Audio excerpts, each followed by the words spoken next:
अनंत चतुर्दशीला विदर्भात गणपती बाप्पासाठी विसर्जनाच्या वेळी जो प्रसाद केला जातो तो कसा करायचा ते आज बघूया. 1 कप हरभऱ्याची डाळ स्वच्छ धुवून ती 3 तास मी आधी भिजत घातली. सकाळीच भिजत घातली तरीही चालू शकतं. डाळ चांगली भिजली की त्यानंतर ती उपसून ठेवायची. उपसून ठेवल्यानंतर आपण त्याला फोडणी द्यायची आहे. फोडणीसाठी मी मोठे चमच्यानी 3 चमचे तेल घेतलं आहे. ते गरम झाल्यावर त्यामध्ये मोहरी, हिंग, हळद आणि हिरव्या मिरचीचे तुकडे घातले आहेत. मिरची थोडीशी परतून घेतली की मग त्यावर उपसलेली डाळ घालायची. डाळ आता नुसतीच तेलावर आधी थोडीशी परतून झाकण ठेवून वाफवून घ्यायची आहे. पाणी आधीच लगेच घालायचं नाही आहे. त्यानंतर ज्या पाण्यात आपण डाळ भिजवली होती ते पाणी आपण ठेवलं होतं तेच पाणी थोडंसं यामध्ये घालायचं आहे. 1 अर्धी वाटी पाणी मी इथे घातलेलं आहे आणि झाकण ठेवून एक वाफ आल्यावर मग थोडंसं लाल तिखट त्यात घालायचं आणि पुन्हा झाकण ठेवून ही डाळ शिजू द्यायची आहे. डाळ शिजते आहे तोपर्यंत थोडे पोहे आपण धुवून घेतले.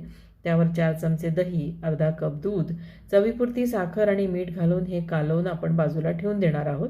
आपले हे नैवेद्याचे दही पोहे तयार आहेत. नैवेद्य दाखवायच्या वेळी मी यावरती थोडे डाळिंबाचे दाणेही घालणार आहे. काही लोक याऐवजी गोपालकालासुद्धा करतात. आता डाळ बघूया. डाळ शिजते आहे. पूर्ण डाळ शिजल्याशिवाय यामध्ये मीठ घालायचं नाही आहे, नाहीतर मग ती नीट शिजत नाही. आता शिजली आहे डाळ. त्यामध्ये मीठ, चवीला साखर घालूया.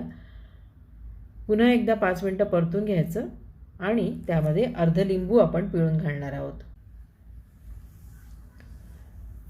आता पुन्हा सगळं एकत्र कालवून घ्यायचं आणि झाकण ठेवून ही डाळ अशीच मुरू द्यायची आहे.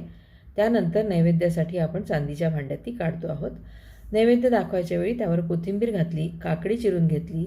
माव्याचे मोदक आहेत आज माझ्याकडे आणि दही पोहे असा आपला चविष्ट नैवेद्य तयार आहे.